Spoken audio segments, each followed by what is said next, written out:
छी! मैं सोचती थी कि बड़ी कक्षा में जाकर तुम्हारी समझ भी बड़ी हो जाएगी, पर तुमने तो मेरी तमाम आशाओं पर पानी फेर दिया।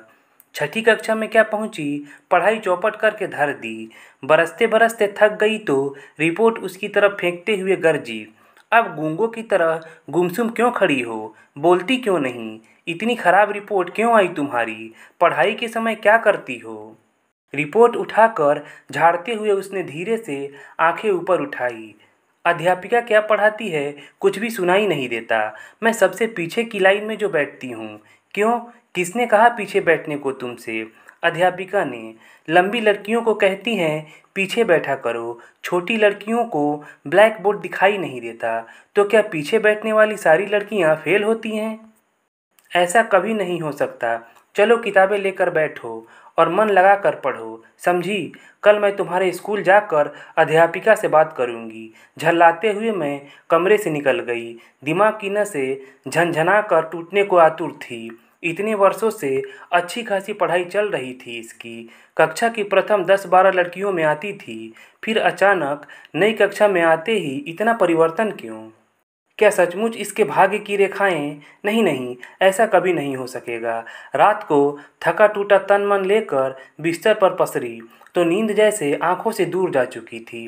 11 वर्ष पूर्व से लेकर आज तक की एक एक घटना आंखों के सामने तैर रही थी। बिटिया बहुत भाग्यशाली है बहन जी। जी पंडित जी। और अम्मा उत्सुकता से पंडित जी को निहार रही थी। और बहन जी, जहाँ जहाँ इसका पाँव पड़ेगा लक्ष्मी आगे पीछे घूमेगी। ननिहाल हो, ददिहाल हो और चाहे ससुराल। 2 महीने की अपनी फूल सी बिटिया को मेरी स्नेह शक्ति आंखों ने सहलाया तो लगा इस समय संसार की सबसे बड़ी संपदा मेरे लिए वही है। मेरी पहली पहली संतान, मेरे मातृत्व का गौरव। लक्ष्मी, धन, संपदा सब उसके आगे महत्वहीन थे। पर अम्मा, वह तो पंडित जी की बातों से निहाल हुई जा रही थी। लेकिन पंडित जी थोड़ा हचकचाए। लेकिन क्या पंडित जी? लेकिन विद्या की रेखा जरा कच्ची है, अर्थात पढ़ाई लिखाई में कमज़ोर रहेगी। पर क्या हुआ बहन जी, लड़की जात है, पढ़े ना पढ़े क्या फ़र्क पड़ता है? हाँ, भाग्य अच्छा होना चाहिए। आप ठीक कहते हैं पंडित जी, लड़की जात को तो चूल्हा चौका संभालना आना चाहिए और क्या। किंतु मेरा समूचा अंतर जैसे हिल गया हो। मेरी बेटी अनपढ़ रहेगी? नहीं नहीं, मैंने इंटर पास किया है तो मेरी बेटी को मुझसे ज़्यादा पढ़ना चाहिए।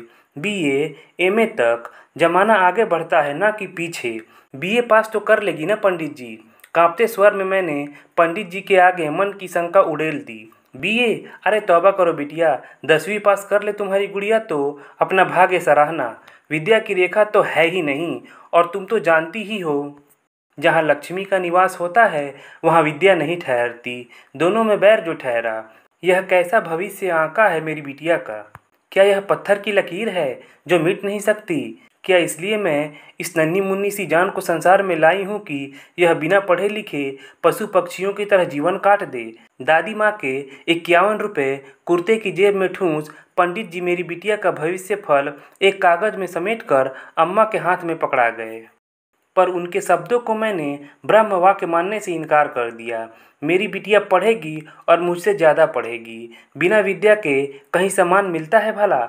और बिना सम्मान के क्या जीवन जीने योग्य होता है कहीं? नहीं नहीं, मैं ऐसा कभी नहीं होने दूंगी, किसी मूल्य पर भी नहीं।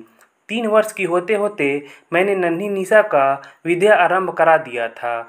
सरस्वती पूजा के दिन देवी के सामने उसे बैठाकर अक्षत फूल देवी को अर्पित कर झोली पसार कर उसके वरदस्त का वरदान मांगा था मैंने। धीरे धीरे लगा कि देवी का आशीष फलने लगा है। अपनी मीठी मीठी तोतली बोली में जब वह वर्णमाला के अक्षर दोहराती तो मैं निहाल हो जाती।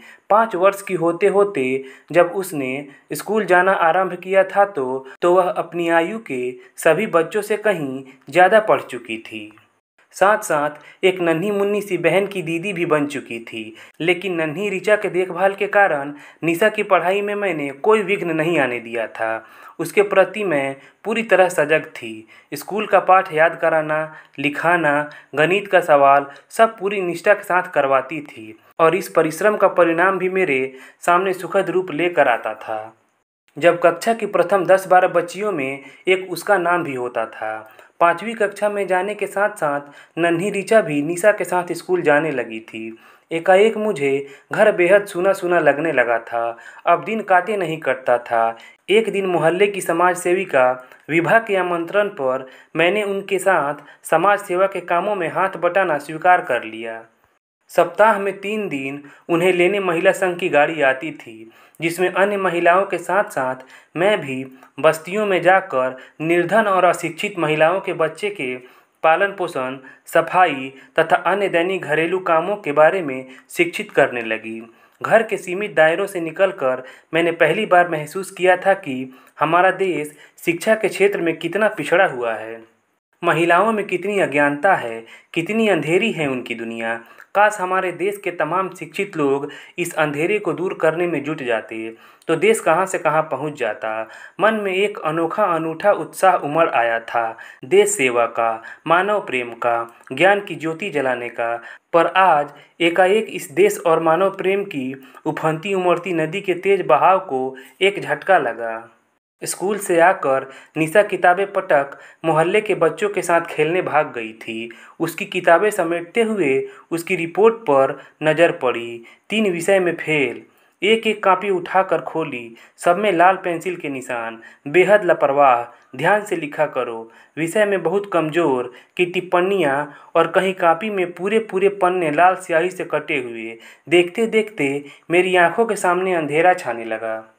यह क्या हो रहा है? बाहर ज्ञान का प्रकाश बिखेरने जा रही हूँ और घर में दबे पांव अंधेरा घुस रहा है। यह कैसी समाज सेवा कर रही हूँ मैं? यही हाल रहा तो लड़की फेल हो जाएगी। कहीं पंडित जी की भविष्यवाणी। और निशा को अंदर खींचते हुए लाकर मैं उस पर बुरी तरह बरस पड़ी थी। दूसरे दिन विभा बुलाने आई तो मैं निशा के स्कूल जाने की तैयारी में व्यस्त थी। क्षमा कीजिए बहन, आज मैं आपके साथ नहीं जा सकूंगी। मुझे निशा के स्कूल जाकर उसकी अध्यापिका से मिलना है। उसकी रिपोर्ट काफ़ी ख़राब आई है। अगर यही हाल रहा तो डर है उसका साल न बर्बाद हो जाए। बस इस हफ्ते से आपके साथ नहीं जा सकूंगी।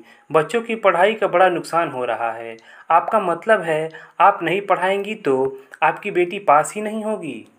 क्या माता पिता न पढ़ाएं तो बच्चे नहीं पढ़ते? नहीं नहीं बहन, यह बात नहीं है।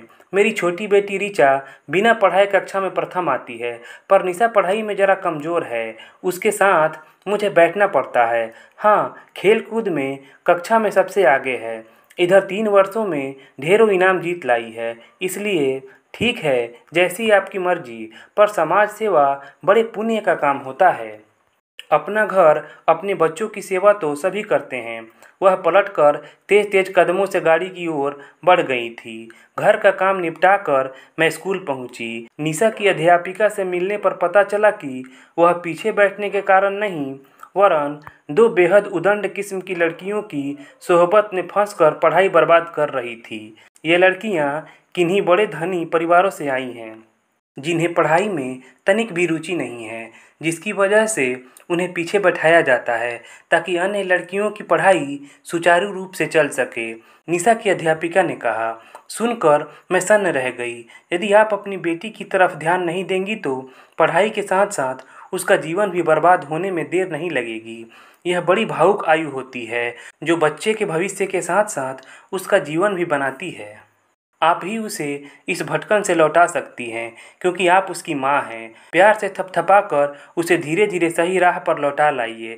मैं आपकी हर तरह से मदद करूँगी। आपसे एक अनुरोध है मिस कांता, कल से निशा को उन लड़कियों के साथ ना बिठाकर कृपया आगे की सीट पर बिठाएं। बाकी मैं संभाल लूँगी। घर लौटकर मैं बड़ी देर तक पंखे के नीचे आंखें बंद करके पड़ी रही। समाज सेवा का भूत सिर पर से उतर गया था। समाज सेवा पीछे है, पहले मेरा कर्तव्य अपने बच्चों को संभालना है। ये भी तो इस समाज के अंग हैं। इन 4-5 महीने में जब से मैंने इसकी ओर ध्यान देना छोड़ा है, यह पढ़ाई में कितनी पिछड़ गई है। अब मैंने फिर पहले की तरह निशा के साथ नियम पूर्वक बैठना शुरू कर दिया। धीरे धीरे उसकी पढ़ाई सुधरने लगी। बीच बीच में मैं कमरे में जाकर झांकती तो वह हंस देती। आइए मम्मी देख लीजिए, मैं अध्यापिका के कार्टून नहीं बना रही, नोट्स लिख रही हूँ। उसके शब्द मुझे अंदर तक पिघला देते। नहीं बेटा, मैं चाहती हूँ तुम इतना मन लगाकर पढ़ो कि तुम्हारी अध्यापिका की बात झूठी हो जाए। वह तुमसे बहुत नाराज़ है। कह रही थी कि निशा इस वर्ष छठी कक्षा हरगिज पास नहीं कर पाएगी। तुम पास ही नहीं, खूब अच्छे अंकों में पास होकर दिखाओ, ताकि हमारा सिर पहले की तरह ऊंचा रहे। उसका मनोबल बढ़ाकर मैं मनोवैज्ञानिक ढंग से उसका ध्यान उन लड़कियों की ओर से हटाना चाहती थी। धीरे धीरे मैंने निशा में परिवर्तन देखा। 8वीं कक्षा में आकर वह बिना कहे पढ़ाई में जुट जाती। उसकी मेहनत, लगन व परिश्रम उस दिन रंग लाया जब दौड़ते हुए आकर वह मेरे गले में बाहें डालकर झूल गई। माँ, मैं पास हो गई, प्रथम श्रेणी में। आपके पंडित जी की भविष्यवाणी झूठी साबित कर दी मैंने। अब तो आप खुश हैं ना कि आपकी बेटी ने 10वीं पास कर ली? हाँ निशा, आज मैं बेहद खुश हूँ। जीवन की सबसे बड़ी मनोकामना पूर्ण करके आज तुमने मेरा माथा गर्व से ऊंचा कर दिया है। आज विश्वास हो गया है कि संसार में कोई ऐसा काम नहीं है जो मेहनत और लगन से पूरा न किया जा सके। अब आगे? माँ, मैं डॉक्टर बनूंगी। माधवी और नीला भी मेडिकल में जा रही हैं। बाप रे, मेडिकल? उसमें तो बहुत मेहनत करनी पड़ती है। हो सकेगी तुमसे रात दिन पढ़ाई? हाँ माँ, कृपया मुझे जाने दीजिए, मैं खूब मेहनत करूँगी। और तुम्हारे खेल कूद, बैडमिंटन, नेटबॉल, दौड़ वगैरह, वह सब भी चलेगा साथ साथ। वह हंस दी। भोले भाले चेहरे पर निश्चल प्यारी हंसी। आप दादी जी को लिख दीजिएगा कि उनकी पोती ने उनके बड़े भारी ज्योतिषी की भविष्यवाणी झूठी साबित करके 10वीं पास कर ली है और डॉक्टरी पढ़कर अपने हाथ की रेखाओं को बदलने जा रही है। मैं क्या लिखूं? तुम खुद चिट्ठी लिखकर उनका आशीर्वाद ले लो। ठीक है, मैं ही लिख दूंगी। और जब इलाहाबाद जाऊंगी तो आपके पंडित जी के दर्शन जरूर करूंगी, जिन्हें मेरे भाग्य में विद्या की रेखा ही नहीं दिखाई दी थी। आज 6 वर्ष बाद मेरी निशा डॉक्टर बनकर सामने खड़ी है। हर्ष से मेरी आंखें छलछलाई हुई हैं। दुख है तो केवल इतना कि आज अम्मा नहीं हैं। होती तो उन्हें लिखती, अम्मा, लड़कियां भी लड़कों की तरह इंसान होती हैं। उन्हें भी उतना ही सुरक्षा, प्यार तथा सम्मान की आवश्यकता होती है जितनी लड़कों को। आपके उन पंडित जी के कहने पर विश्वास करके मैं अपनी बिटिया को उसके भाग्य के सहारे छोड़ देती तो आज यह शुभ दिन कहाँ से आता। दोस्तों, अगर कहानी अच्छी लगी हो तो प्लीज़ लाइक कीजिएगा। चैनल को सब्सक्राइब नहीं किया है तो चैनल को सब्सक्राइब कर लीजिएगा। चलिए मिलते हैं अगले कहानी वाले वीडियो में। धन्यवाद।